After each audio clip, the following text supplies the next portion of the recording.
Beginning the Daf Masech the Shabbos Daf Pei Beis. We begin 3 lines down at the top of the Amud, where we continue the discussion of the previous Daf, which we had a lengthy discussion regarding the custom a person should have in the bathroom, regarding what types of things he uses to wipe himself. We continue on that theme. Ashir's co-sponsor B'Kavzich and Yecheskel to any time Daf HaChaim Zumayla. Everyone is joining us. Some of these we're going to be discussing today's Daf is the proper conduct in the bathroom, specifically as it relates to shiur, to pebbles, because they're muktzah. But as we mentioned in the previous time, the Chacham permitted in the bathroom because of covered abriyas. Additionally, the idea about using possibly cheres or earthenware shard over rocks because they're not muktzah in contrast to rocks which are muktzah.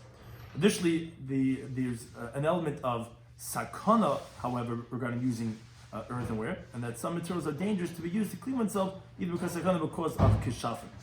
Additionally, we're going to be discussing the next and final mission of this parak, the minimum amount of cheres, of earthenware, one would be chayav for carrying on Shabbos. We have 3 different opinions regarding what's the minimum, what's the smallest utility you could use for an earthenware shard. And then we're going to have a lengthy discussion regarding the tumah of avodah zarah, that is a rabbinic tumah. It's really just an asmach in the pasuk. The Gemara compares it to a different halacha, but there's a rabbinic tumah as relates to the tumah of avodah zarah. And some of the terms are, there's going to be tumas masa by carrying, and we can discuss regarding the tumas maga, which is by direct contact. And that is, tumas medrus is the third type of tumah that we can discuss, which is this, when you lie on something meant to be used this way, that's meant to be lying on, so that's not maga touching, that's not masa carrying, that is even if you're not touching or carrying it, even if it's 10 beds beneath you, that's the tumah of medrus if it's meant to be that way. Now, regarding tumas sheretz, there the halach is when there's a dead, one of the 8 types of vermin, the dead bug, so there's halach of tumas maga. There the tumas is only through direct contact. That's going to be important to know that is the tumas of sheretz. Now, in contrast, by nida and the kazayis and the vela, they have additionally a tumas masa, which is by carrying, not just by touching. Not even touching it, by carrying the nida woman that she's being carried on something, or a kazayis and the vela of a dead animal. That is a tumas of masa. Now, in addition, the nida has a tumas what's unique called even mesama. We'll discuss it in the daf. Even mesama means a placed stone. So even if it's not touching or carrying, or that it's even related to what's beneath it, as long as there's a even mesama and the nido is on it, so what's beneath her, even if it's, let's say, on a stand, on pegs, whatever's beneath it is going to have the tumah of the nido. So begin the current daf with 3 lines down from the top of the Yomid, where we're continuing regarding the hanhagas in the proper conduct in the bathroom. So Amalei Rav Hunda l'Rabba Brei. Rav Hunda said to his son Rabba, says, "My tamei shchichas kamed Rav Chizda. Why aren't you going in front of the great Maggid Shir Rav Chizda? The Bechad Neshmaite has very sharp teachings. Why didn't you go learn by him?" So that Amalei, he said to him, Rabba said to his father Rav Hunda, he says, "What am I going to go to him? When I go to this Rebbe, he responds to me regarding things of relating to the world. He doesn't teach me words of Torah. I have to go learn to such a Maggid Shir." So on that he says, Amali, he gives an example. He says, you know what he tells me? He tells me, Man da ayla besakise, whoever goes into the bathroom, should not sit down very quickly and forcefully.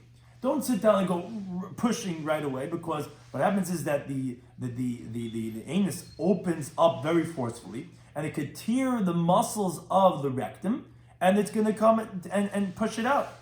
And therefore, you shouldn't strain yourself too much. The high kakashta, because this rectum, it sits on 3 teeth, meaning 3 muscles, and dilma mishtamta shinika de kakashta, the muscles of the rectum might become dislocated. Vasa de sakana, and it's going to come to danger. And those are the types of things he teach me. That I have to go learn from a Rebbe. That's not where I'm going. On that, Amalei Rav Hunda said to his son, he says, "Nah, who asik b'chay divriyasa? He's involved in the life of the people. And you're saying it's just random things? For sure you should go to him." I know for sure many mothers would agree with this Gemara. Like, the Rebbe's concerned for how you're living. For sure, that's the type of person you should go learn by. Now, continuing on regarding the materials that one should clean themselves in the bathroom. So the Gemara brings that let's say someone had in front of him pebbles, and he had in front of him earthenware shards. So it's a machlekes, what should he use? Rav Huna, he says, he should wipe himself with the pebble on Shabbos, even though generally it's something that's muktzah, you cannot move, like we said, if it wasn't designated for it, it's going to be muktzah. But rather wipe yourself with that, and don't wipe yourself with the shard because it's dangerous, like we said in the previous stuff, either because sakana, because it might harm you, or because keshafim. Now, Rav Chizda may disagree. He says, "No, you should wipe yourself with the earthenware shard because it has the status of a vessel, as we'll actually see in the next Mishnah, a few lines down. It's going to tell us that it has the status of a vessel. There's utility for shards of earthenware. And ve'imikanech b'tzrar, and don't wipe yourself with a pebble because a pebble is muktzah. So that's a machlekes regarding what should you use on Shabbos. Now, basically, the Gemara asks on Rav Huna from the following brayso. So the brayso says, "So you'll find them tzrar b'cheres." If a person had in front of him this same exact case, someone had in front of him pebbles and earthenware shards. What should he use? Says the brayso clearly, mekanech b'cheres. He should wipe himself with an earthenware shard. Ve'imikanech b'tzrar, and he should not wipe himself with a pebble. To you, if it's Rav Huna, if it's Rav Huna. You see that you use the earthenware shard. And that says the Gemara, no. Tigma Rafim Bar Papa Kamed Rav Chizda. I'll leave it to Rav Huna to explain it for Rav Huna. You know what this brayso told me when it says to use the earthenware shards? It's ba'ugne kalim. It's the rims of the vessels which are smooth. They don't tear the flesh. There it's not dangerous. That's when you can use it. But in general, the halacha is going to be like Rav Huna, that you're going to go ahead and use the pebbles and you're not going to use the shards which are dangerous. Now continue with a similar type of a machlekes. Someone had in front of him pebbles and grass, which is during the weekday, according to one interpretation. So you have machlekes Rav Chizda and Nuna. Charama one says mekanech b'tzrar. You wipe yourself with a pebble, and you don't wipe yourself with the grass. With the way Rashi explains it, he says that the grass is moist, which that could cut the flesh. Now he brings from his teachers that's actually talking about on Shabbos. The reason why you shouldn't use the grass is because of tearing it. Which Rashi says, I don't understand that interpretation. If the grass is connected to the ground, who would say that it's permitted? But that's the different interpretations that we're talking about during the weekday, and it's just about which one is more harmful, that says use the pebbles, not the grass, because it might cut himself, or it's actually because on Shabbos, because you might come to detach the grass. But that's one opinion. But another opinion says, no, wipe yourself with the grass, and don't wipe yourself with the rocks, which according to Rashi's teachers, according to Rashi's interpretation, it would just be that the rocks would be more harmful than the grass. So use grass and not the rocks. But according to Rashi's teachers, that Tomat Shabbos is because don't wipe yourself with the rocks because they're muktzah, and therefore rather wipe yourself with the grass when it is attached and don't move it up from where it's attached.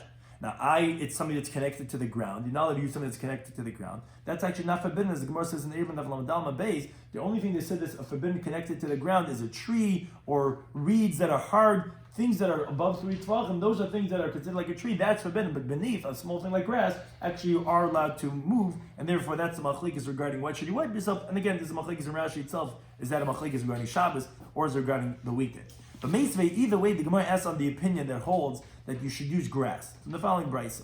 The brayso says, in general, you shouldn't be using grass. Forget about Shabbos or weekday. If someone wipes himself with something that it would be flammable, that a fire could take a hold of, so if he was going to wipe himself with that, so then his the lower teeth, meaning the rectum area, is going to fall out. So grass, which is flammable, so the place I'm actually talking about what do we do without today? Tissue paper would also be flammable, but be that as it may, the Gemara says that you shouldn't be using things like grass, which are flammable. So how can you say use grass versus the pebbles? No, you should be using pebbles, which are not flammable, cannot be consumed by fire. So the Gemara like Kash, no, it's still not a difficulty. Because habalachin, when did we say you're going to be using the grass? Is by moist grass, which is not flammable. Abivation, the Brisa says you should not be using something that's flammable, which will include grass, is when it's dried up, and there is not difficult. We continue with a related type of discussion. Hanitzach lefanis. If someone has to relieve himself, and if it doesn't go to the bathroom, it doesn't go to the bathroom. So Rav Chizda, Rav Avina, they say two different interpretations about the consequences about not going to the bathroom when you have to. Charama one says ruach ra, a bad odor, meaning he has bad breath. Shalet is by takes him over. Meaning what happens is that the unprocessed food it rots inside the person's stomach, and the bad odor comes through his mouth. That's because he doesn't relieve himself and go to the bathroom. Charama, the other one says ruach zuha shalet is by an odor of perspiration takes him over, meaning his whole body is smelly with a putrid smell of sweat because the odor gets absorbed in his flesh and in his limbs, and instead of being released those toxins from his body by going to the bathroom, so that becomes the foul smelling from the food that wasn't processed. That's what happens if you don't go to the bathroom. And says the Gemara Tani Kamandam, we have a brayso that says like the one who says Rav Zuah that he has a sweaty body odor, because the Tani Linda Brayso Hanitzach in the kav of Eichel. Someone has to relieve himself, and he doesn't. He eats again, which that is the halacha. Once you relieve himself before he goes to eat, someone eats and he still has the food inside of himself. Da'imalatani could compare to an oven. Shesiku al gav efrei. That instead of cleaning out the oven from the ashes to now go do more food, you keep the old ashes inside and you heat up food again. That's the same thing with a person who is, instead of cleaning himself out, he brings in new food. That's the beginning of an odor of perspiration. So you see that because he doesn't go to the bathroom, that causes the body odor versus the bad breath. Now the Gemara continues with another similar type of idea. Let's say someone has to go to the bathroom, but he cannot relieve himself. He's not. His bowels are not moving. The anus is not opening. So what should he do? So you actually have 4 different opinions. What should a person do to make a diuretic to be able to allow himself to relieve himself? So Rav Chizdi says, Yamad v'yeshiv, he should stand up, sit down. Yamad v'yeshiv, stand up and sit down. And doing that will go ahead and move the bowels and help him open up to be able to relieve himself. Rav Chaim ben Ardama, he gives a second interpretation. He says, he should move to the sides, meaning he should first check himself in this corner. Then he should go to a different corner, check himself over there. And as he goes to one place, to another place. By that movement also will help him go ahead and open up the bowels. Nunami gives a third interpretation. As you should move a pebble in that place. Making some movement will stimulate the muscles of the intestines, helping it to open up. And the fourth interpretation, Rabbanami, they say Yasich Daiter. He should just remove his thoughts. He should distract himself, and that will help him go to the bathroom. Now the Gemara asks, Rav Ashi says, what do you mean, all the more so? If you distract yourself, you're not going to, when a person is distracted, you don't realize you have to go to the bathroom until you get distracted, and you're not going anymore. Why? Because your mind's on something else. So if anything, that's going to make it harder to go to the bathroom. Why are you saying distract yourself? So then Amalei said to him, no, it means distract yourself from those other distractions, the other things. Focus solely and go to the bathroom, and that will put you in the frame of mind of stimulating the muscles to go ahead and go to the bathroom. Now, it says the Gemara is a story that's similar to that of what we had mentioned regarding the opinion of Rav Chizda to get up and sit down. Some Rabbi Yirmi Difti says, he says, I saw a certain Arab merchant. The Kami Yosef, he got up, he sat down, At the Shafach there, he poured out like a pot. Meaning it's a gagasin because he was able to stimulate and he was able to go to the bathroom. Now, related, the Gemara ends off terminal in the Braisa that Hanichnas L'Sudas Kavav. Someone's going into a set meal, which it's embarrassing if you have to get up in the middle of the meal and go ahead and relieve yourself. You're already there at the head table, you're already there by the Sheva Baruch. It's to get up and go to the bathroom is going to be embarrassing. So what a person should do before he goes to sit down for the meal, Yehalach Yud Pa'amim. He should go 10 times, meaning between every time he should check himself and see if he can go to the bathroom. So he should go 10 times shel arba amas, meaning walk a distance of 8 feet, try to go to the bathroom. Again, try, do that for 10 times, 4 amas each, that will help. Some say the opposite, not really opposite, but dal pa'amim shel esa amas. Go 4 times, 10 amas each. Which Rashi explains that would be better because the longer distance helps the digested food come down in the body to the waste matter to come out of the body. The nifna, and he'll relieve himself. The nichnis, and he'll go into the meal. The yishim coming, he'll sit in his place. That's the way to relieve yourself before you go to sit down in the meal. Now we continue with the last mission of this parak. Continuing the theme regarding the shiur of haitzah, of measurements of certain items which are considered the minimum of significance. So says the Mishnah Cheres. Here we discussed the last item, that of earthenware. What's the minimum amount? So we have a few different interpretations. The first one says, it's the amount of putting between, when they would organize slats, so they would put, or let's say pillars or beams, you don't want them hanging on one on top of the other because that would ruin them. You find sometimes when you put some type of a slat, you put an earthenware, you put something, but to make a space that it shouldn't be on top because it's gonna make the other one get bent.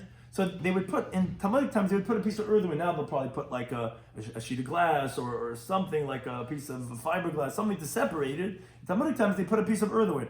That would make a space between the beams, between the slats. So that's considered a significant amount of, that they don't warp what's above and beneath it. That's the significance of a piece of earthenware. That's a Rabbi Yehuda. The Meir gives a second interpretation. It says, it's the amount that you could go ahead and pick up, as well actually qualifying the Gemara, what type of fire, to pick up a coal from a fire, that's how much is considered a significant amount of earthenware. And he says that it's kedei lekabel by revius, big enough that it could get a revius of water. That's his opinion, that's considered significant as a earthenware shot. Now, Amr Meir, he says, even though I don't have a bona fide proof, But Zeichel David is a recollection for the idea that I'm saying that the significance of a piece of earthenware is that it can be picked up for a coal. Why? Because the pasuk in Yeshaya that says, "Lo yimati b'mechitasai," it will not be found amongst the broken pieces, even a cheres, even a shard, lachtos eish, to pick up 5 miyakot from the hearth. So you see that what's considered the lowest significance of an earthenware shard, it's picking up a coal from the fire. So you see, like my opinion, that you're not going to have that, which is the least significance, which is earthenware shard, is if it could pick up a coal from the fire. I don't know. Yossi says Misham Raya. From that pasuk being a proof, the end of the pasuk says V'lachsav mayim megeva, and to scoop up water from the pit, which is where the water is gathered in. So that's exactly his opinion. It has to be a Riyas of Mayim. So that same pasuk says I can bring it right to my opinion. Now the Gemara, whether we have the Giras or not, is the Gemara says that the following question: Is shiur Remeir nafish? Is the measurement of Remeir larger? Or shiur Rabbi Yossi nafish? Or is Rabbi Yossi's measurement larger? We have Remeir who says it's to pick up a coal, where Rabbi Yossi says it's to hold a revius of water. Whose measurement is bigger? Says Gemara Mistab, it's logical to say shiur Rabbi Yossi nafish. The measurement of Rabbi Yossi is larger. A coal is a small little thing to pick up. It's a tiny thing for a flame.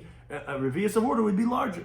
The problem is, says the Gemara Meikra from the pasuk, sounds like shiur Remeir nafish. It sounds like that the measurement of Remeir is larger. As Rashi explains, the Gemara is asking a question. In other words, from their own opinions, it sounds like Remeir is being more stringent. Because he says, lachtas baya'or, it doesn't say a measurement, so it could be a small little shard of earthenware that could pick up a small little piece of a coal. But a revius of water, you have to be a larger shard of earthenware. The problem is, when you look into the pasuk, it sounds like that the scooping of the water is less. Why? Because the Isa Gadai, that if you would think to say that shiur Rabbi Yossi, the measurement of Rabbi Yossi, which was that to scoop up the water, is nafish, is larger, like we said, it sounds like from the machlekes. The problem is, then the pasuk wouldn't make sense. Because that pasuk is talking about cursing the people. You're cursing them by a small vessel. You're saying you're not even going to have a small vessel, which is that of the smaller one, which is the flame. Then you're cursing them regarding a larger vessel. What do you mean? That's not the normal way to curse. You're saying that the water is larger piece of shard than that of the coal. But the pasuk first says, and then it says, you're cursing. You usually give you're not going less, you're cursing even more. So that seems to be a contradiction. Who's the larger shiur? So then Abaye says not difficult. It actually says like the pasuk, and that's how Masnit Nami. Actually, our Mishnah too, where Meir says it's the amount to scoop up a coal, is laftas eish, is to scoop up fire mikida gedola, from a large bonfire. That's what he was talking about. Where even if you want to take a small coal, it's not fit to scoop up that flame only with a large earthenware, because else you're going to get burnt. So even though it's a small coal, you're not going to be able to get it like that of the water. So therefore, it's going to be a larger shiur for the coal, even though really the coal is smaller than that of the water. But since it's a large bonfire, you can only get to the coal with a larger earthenware piece than that of for the water. Now the Gemara concludes that Rabbi Shloimy, he says in the Mishnah, Misham Raya, what from there's a Raya? What do you mean? The pasuk itself says regarding a revius of water. It says the Gemara Shapa Kamal Rabbi Shloimy, Rabbi is tiny good to Meir. That is, you see, for the fact that it's being cursed with it, obviously it's saying that that's significant regarding scooping up the water. So why are you saying it's only regarding the coals? So it says the Gemara, Remeir, it says, Loy mebayikam. The pasuk saying that you don't have to tell me. Meaning, Loy mebayim, I don't have to tell you something significant for people. You're not going to find, which is regarding the coal. The pasuk is saying even more of a curse. Even that's not significant for people, like to scoop up water, even that will not be found. But the truth is, to be considered a significant measurement is only to scoop up the flame, as the pasuk first said. And this is, even something that's not even useful, even it does not have any utility, like to scoop up water, which, like we said, is less than that of picking up the coal, because the coal is from a large bonfire. Even that you're not going to find, and therefore that's the interpretation of the pasuk according to Meir. We shall return to the 8th parak of Shabbos, parak, which, as the title of the parak spoke about, the shiur of taking out wine and other things regarding the minimum measurement to be considered a violation of Eitzah and Shabbos. And with that we begin the next parak of parak Amar B'Kiva, the 9th parak of Shabbos. Now Rashi explains, because one of the Mishnayos that we're going to get up to says Minayin shemechitzin nesamila. How do you know that you wash the circumcised child, which is a halacha as relates to Shabbos? So therefore, it included all these other Mishnayos, which are unrelated to our Masechta, because they all have the similar terminology of Minayin. Where do we know this from? That's how Rashi explains why we bring this in over here. Taisa disagrees. He says, no, if that would be the case, it should have started them from the halacha of Minayin Shemachitz and Nestakot. And moreover, it should be said in a different parak in this Masechta of Rebbe Lezer de Mila, which that's where it talks about the laws of Mila on Shabbos. Rather, Taisus says that since the end of the previous parak, we mentioned psukim of a asmachta regarding earthenware shard that we just spoke about. So here also we bring in the Mishnah of psukim of a smachta, because the pasuk that we're going to bring regarding the tumah of avodah zarah is only the smachta. So therefore, just like we read a pasuk which is a pasuk in the smachta of the halacha of the last Mishnah, we then segue into this parak, which also talks about a halacha that's really based on a pasuk that's not a biblical halacha, that's only in the smachta. But either as an we start the new parak Amr B'Kiva. Kiva says, as we'll see in the Gemara, it's actually a machlekes, and our Mishnah only quotes Rabbi Kiva's opinion. It says, what do we know regarding idolatry and the idol? That it contaminates by a person who carries the avodah zarah, which is a tumah of masa. How do you know that the person is going to have the tumah of carrying the avodah zarah? Kanida, like a nida. Just like a nida has halachic status of tumah of masa, even if you're not touching her. If you're carrying her, you're going to have a tumah. How do you know that the same thing applies to avodah zarah? Shouldn't have, like says the pasuk in Shai, like we said, it's not a smachta. It says in the pasuk, in the future is going to be tizrain. You're going to cast it away, which refers to idolatry. Kamaydava, like a flowing woman, which is a nida. Say, go out, taimala, you're going to tell him. So you see, the pasuk is comparing the pushing away of avodah zarah like that of the nida, of the menstrual woman, which tells you, mani, they're just like the menstrual woman. Metama b'masa, that we know she contaminates with not masa of avodah zarah. So regarding an idol, metama b'masa, it contaminates like masa. Again, it's a rabbinic law, but the illusion of it that it's to be compared to the nida tells it has that same halach.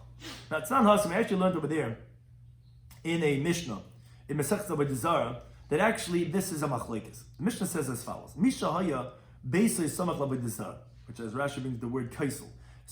The wall of his house was near a house of worship of idolatry.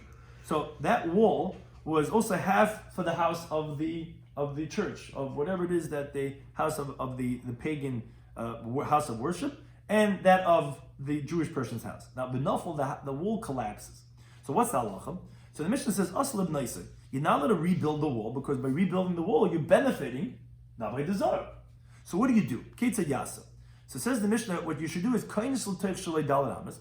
You now pull into your boundary of your property 4 amas, ubayna, and then you build the wall, because you don't want to give any of the benefit of the wall to the avodah zarah. Now as a continuum base, let's say hayu shalei b'shal avodah zarah. Let's say actually it was half yours and half that of the idol. Meaning to say half of the wall was owned by the avodah zarah. So then nidin mechza mechza. Then we actually qualified half by half, meaning by 50%. Meaning his half that he's going to now pull in is going to be considered part of the daled amas that he has to pull in, because the sages require you to distance of 4 amas. Now he's going into his property line already 4 amas from his half of the wall. So you can already evaluate from your 4 amas from that half point of your half of the wall, which it's a little bit confusing. We'll get to the subject of avodah zarah, but it sounds like when it's your wall, you have to go all the way 4 amas. When it's half yours and half them, then you could actually go in less than that. You could count half the wall as the daled amas. But be that as it may, that's what it's saying, that you can't benefit avodah zarah. Now, the main thing we're bringing in for is the following halacha. But let's say that wall that we're saying is the wall of avodah zarah. So avana, the stones, the eitzav, the wood, va'afarav, and the earth, meaning the mortar, all of those pieces of the wall, they all have a status of avodah zarah. So metamim kisheretz. So here we have a different opinion. The Rabbanan, they say that the avodah zarah is not like Rabbi Kiva. It contaminates only that of a dead bug, which is a tumah of maga, of touching. So like it says in the pasuk in the Devarim regarding avodah zarah, it says shaketz teshaktenu b'gomer. Abomination, it should be a total abomination for you. Which the terminology of sheketz we find many times in the Torah is a reference to a sheretz, which a sheretz only contaminates with masa.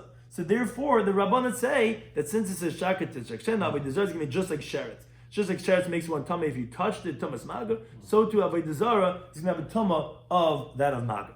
Now, Rabbi Kiva, however, he says, like he says in the Mishnah, he says, no, kanida. It's more stringent. It's like that of a menstrual woman. So like it says the pasuk in Yeshaya, tizim, you'll just throw it away. Kamayim double like the nida, which tells us, ma nida, matama b'masa, just like nida, contaminates by a person who carries her. Now, how do we know this? So Rashi says, because the nida is compared to the zav. Because the pasuk in B'Yukar Tezvav says, v'hidva b'nidasa, when she's flowing in our menstrual state, v'hazav ezayva, and the zav in his male discharge. So the pasuk equates the nida to the zav. Now we know that a zav contaminates with masa because the pasuk says over there in that same parak, whoever touches whatever is beneath him, the zav yitma da'arb will come tummy until the evening. And it says, will carry them. Now in that them includes the zav too. And it says whatever is beneath it, whoever's going to carry it is going to become tummy. So isim is not only the discharge of the zav, it includes the zav too. So we see that there's tumas zav by tumas masa by the zav, and the pasuk equates the nida to the zav. So that's how we know that the nida has the tumah of masa. Oh, so just like the nida has tumah of masa, avodah zarah tumah masa. So too avodah zarah is going to have the tumah of masa. That's the opinion of Rabbi Kiva that we said in the Mishnah. But we see that the Rabbanan disagree. They say no, it does not have the tumah of masa. We're not comparing it to nida. We're comparing it to sheretz, to shektzeno, which only has a tumah of maga. Now we have a machlokes amaram, which is going to continue to the next daf regarding how to qualify this machlokes. Amar Rabba says like this.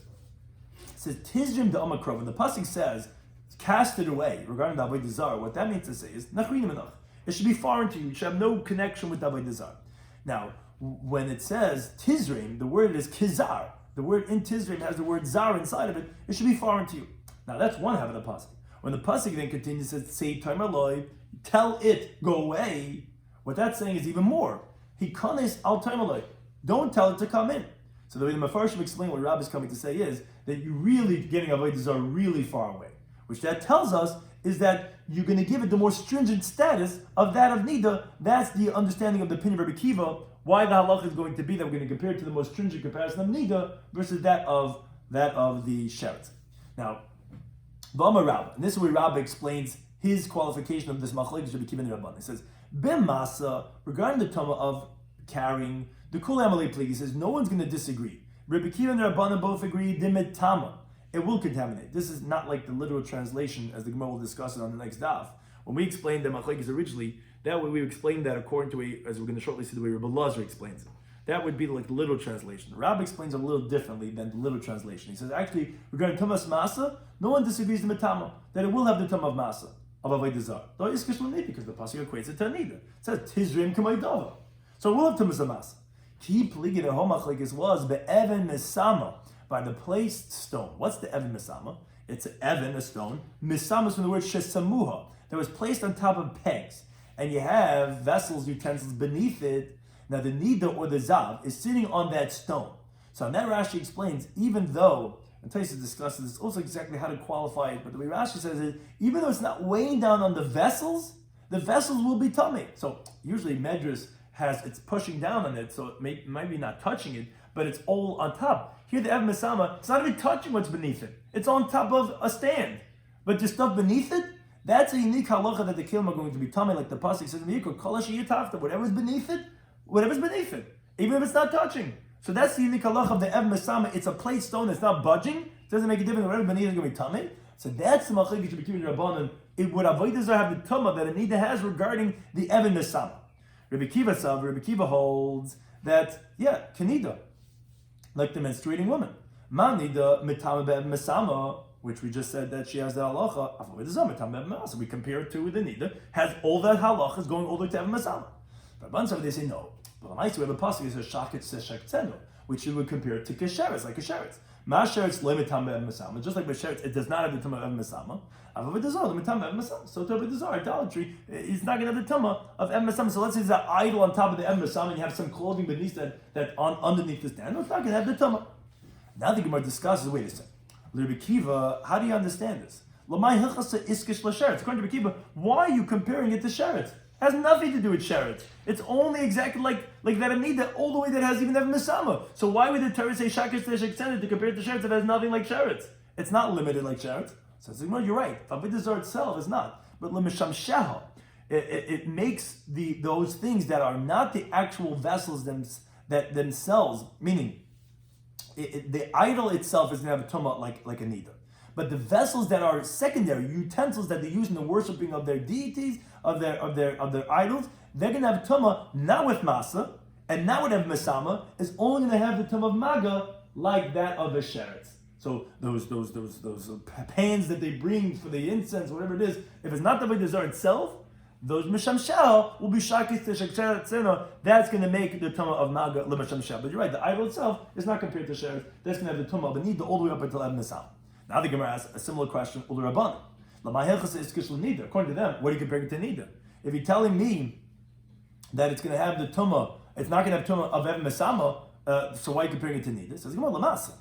We're comparing it for the tumah of carrying, but not for Evan Mesama. And that's what it actually helps when we compare it to sheretz. Sheretz is going to say that it's not going to be all the way to Evan Mesama. Comparing to nida, say, but it's not going to have just tumah of maga. It's going to have at least a tumah going of that of masa, which is more than, so it's somewhere in the middle by comparing the two of them. But then the Gemara says, wait a second, I don't understand this.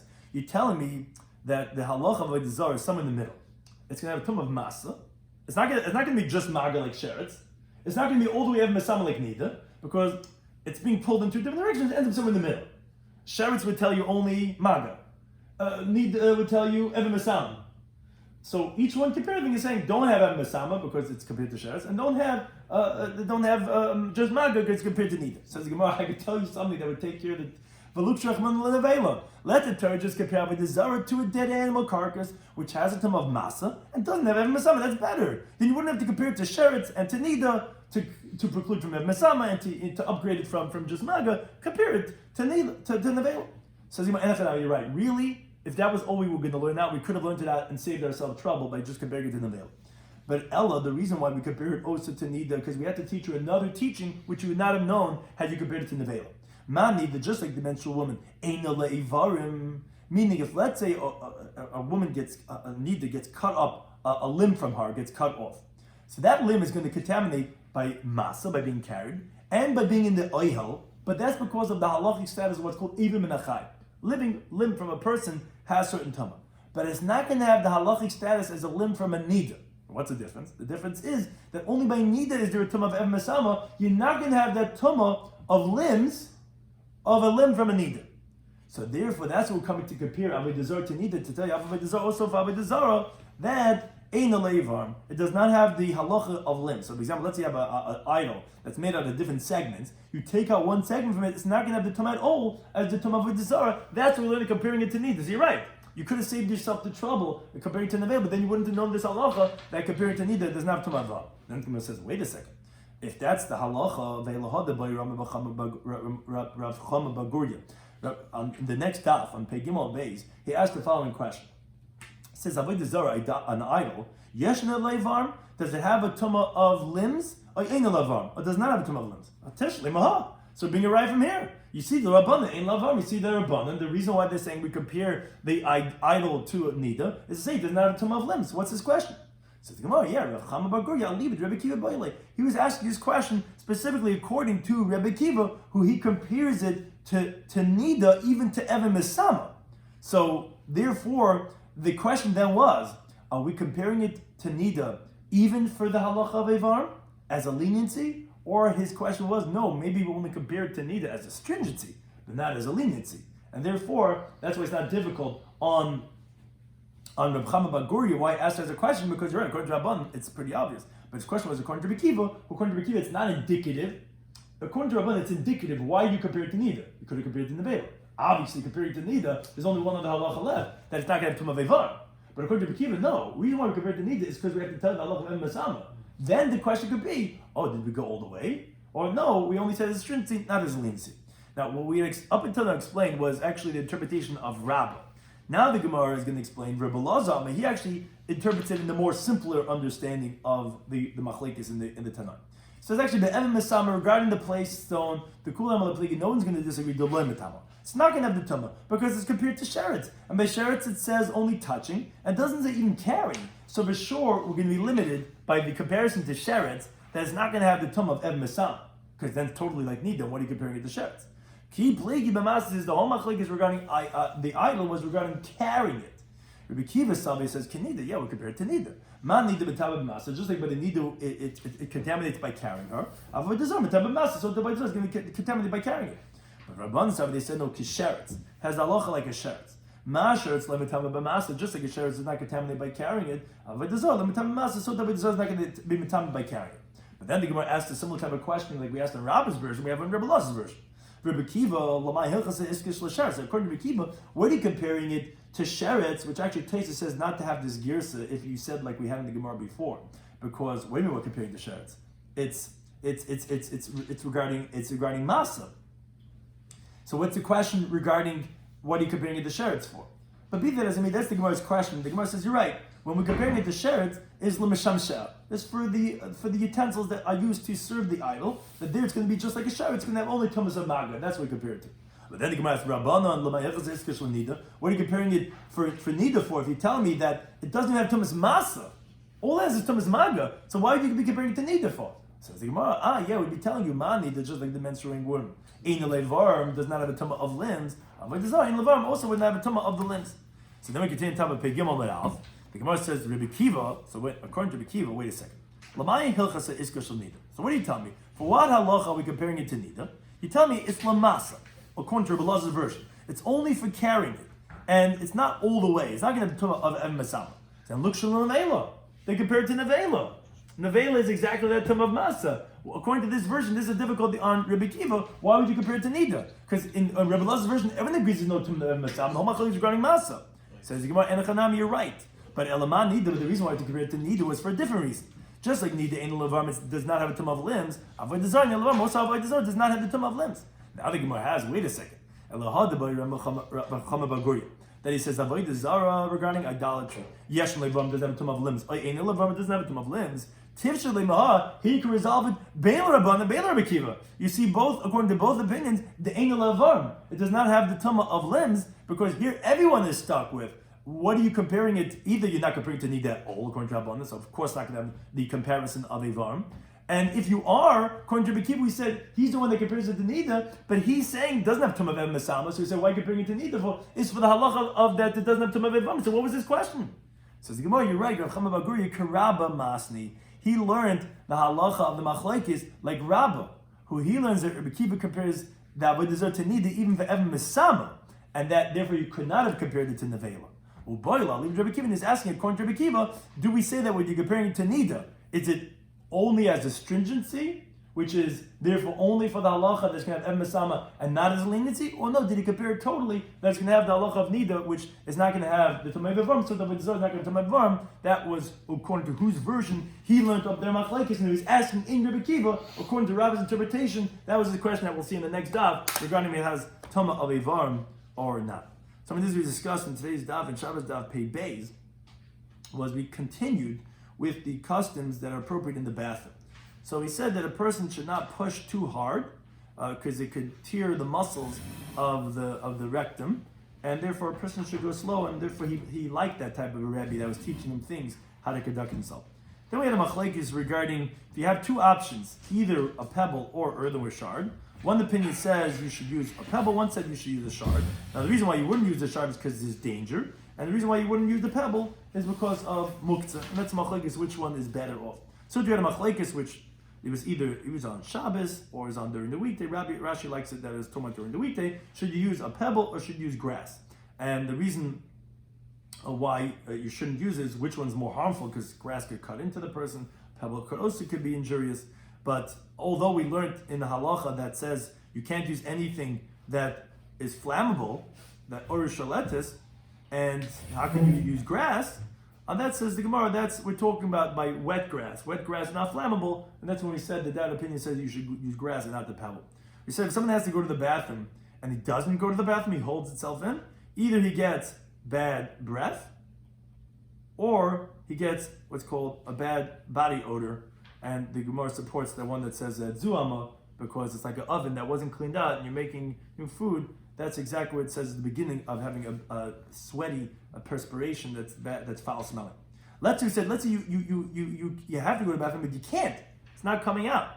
So we had four different interpretations. Either get up, sit down, or move yourself from one side to try it in a different place. Or we said that you should use some type of a tool, a tzrar, to move around to stimulate the muscles over there. Or you should distract yourself, which said from other things, and then you're just focusing, you're being in the moment, you're calming down, and that can help release. Those are four different interpretations of what a person should do if he has to go to the bathroom. Now, the final Mishnah in this parak discussed the minimum measurement of cheres. We have three different interpretations. Either it's the amount of putting between one slat and another slat, what's significant, or the amount to go ahead and pick up a coal, or to get a revius of water, which the Gemara ultimately explained that we know Rabbi Huda, he is always the smallest shiur. So we had to say that actually Or is that actually Rabbi Yehuda? There was actually, Rabbi Yehuda was actually a different shiur. Rabbi Yehuda actually was the first shiur. The Gemara ultimately said anyway, he said that, and he is the smallest shiur, we said that the middle shiur of actually Rabbi Meir, he said that, the Gemara explained that it's actually the larger shiur, as you see from the pasuk. That is because we're talking about from a large bonfire. So although a small coal really needs a smaller shard than the Revis Hamayim, it's actually the bigger shard because a large bonfire you can't get in there without getting Fabren. So you have to take that earthenware shard. That's the larger shear of the two, and Rabbi's shear is the smallest of them all. We finished the 8th parak, and then we started the 9th parak of Amar Rabbi Kiva, which the mission began with the halacha of Rabbi Kiva that Avodah Zarah has a tumah of masa like a nida, which is a rabbinic law. It's just like Taisa said, is not smachta. So the Gemara actually brought a mission in Masechet Avodah Zarah that says it's actually machlekes. According to Rabban, it only has a tumah of a sheretz, not like that of a nida. So it's a machlekes and a ram. How to qualify the machlekes? Rabba said that according to everyone, it is going to have a tumah of masa because we compare it to nida. What do you compare it to nida for? Obviously, upgrading it more than the sheretz. Sheretz is maga. Compared to nida, we'll give it a tumah of masa. The machlekes was regarding does it even have the stringent halach of ev misam. It says yes, we compare it to nida, but then why do you compare it to sheretz? Oh, that's l'sham sheh. The sham sheh is only going to have tumah of maga, but everything else have the tumah of a nida, which even have masama. The Ban say no, we compare it to a sheretz. It's not going to have ev masama. So why we compare it to nida is to give it at least the tumah of masa to upgrade it. Well, wait a second. If you're upgrading, just compare it to nevela. Nevela has that middle ground of masa. And that says no. We have to learn another halacha from nida, which it does not have a tumah of arm. That's why, according to Rabban, we learn it out. We compare it to nida. Rabbi Lazar gave a different interpretation. Says according to everyone, actually, ev masam is not going to have a tumah. The whole machlekes was regarding masa. Kiva held, okay, we compare it to nida, which has tumah of masa. Rabban say no. We compare it to sheretz, which has only tumah of maga. So then why are we comparing it to nida if it doesn't have any equivalency of maga? That's to tell you that it doesn't have the tumah of Evarm, and we said that Rabbi Chama Bar Gurya, who asked the question, he has to obviously be interpreting like Rabbah in the opinion of Rabbi Kiva regarding if it has tumah of Evarm or not. Thank you to any time for hosting us.